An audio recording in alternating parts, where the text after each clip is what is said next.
और बड़ी खबर इस वक्त की आपको बता दें, सुप्रीम कोर्ट पहुंचा धार भोजशाला का विवाद। मुस्लिम पक्ष ने सुप्रीम कोर्ट का रुख किया है। हाई कोर्ट के फैसले के खिलाफ सुप्रीम कोर्ट में याचिका दाखिल की जा रही है। मध्य प्रदेश हाई कोर्ट के फैसले को दरअसल चुनौती दी गई है। हाई कोर्ट ने भोजशाला को हिंदू मंदिर माना था। मस्जिद के काजी मोइनुद्दीन बताया जा रहा है जिन्होंने याचिका दाखिल की है।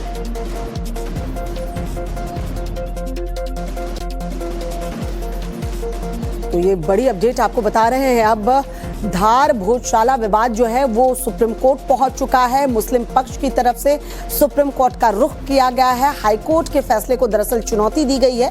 सुप्रीम कोर्ट में याचिका लगाई गई है। मध्य प्रदेश हाई कोर्ट के फैसले को चुनौती देने वाली याचिका सुप्रीम कोर्ट में दाखिल कर दी गई है। और हाई कोर्ट ने जो फैसला सुनाया था, भोजशाला को हिंदू मंदिर माना था, उसे दरअसल चैलेंज किया गया है। मस्जिद के काजी मोइनुद्दीन ने याचिका दाखिल की है। गौरव हमारे सहयोगी इस वक्त हमारे साथ फोन लाइन पर जुड़ चुके हैं। गौरव, अपडेट चाहेंगे। सुप्रीम कोर्ट का रुख किया गया है, क्या ग्राउंड्स दिए गए हैं? बिल्कुल, देखिए आज रात तकरीबन 8:30 बजे ये याचिका सुप्रीम कोर्ट में दाखिल की गई है। और जो आधार दिए गए हैं वो महत्वपूर्ण ये है कि मुस्लिम पक्ष ने कहा है कि उनके जो धार्मिक आधार हैं इस आदेश के चलते जो है वो छीने गए हैं।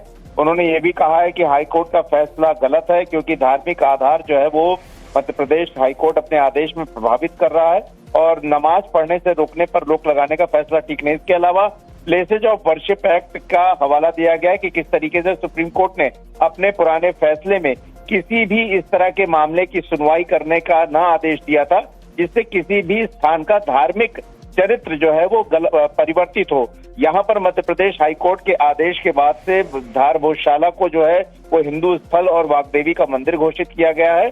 ऐसे में धार्मिक चरित्र तय करने का फैसला जो है वो सुप्रीम कोर्ट के फैसले के खिलाफ है और यही वजह है कि मध्य प्रदेश हाई कोर्ट के फैसले को जो है वो काजी मोइनुद्दीन की तरफ से फिलहाल दाखिल जो है चुनौती दी गई है। इसके अलावा कहा गया है कि जो 2003 का आदेश था या इससे पहले का जो आदेश एएसआई का था वो इसे एक ऐसा स्थल मानता था जहां पर दोनों ही पक्षों के अधिकार थे।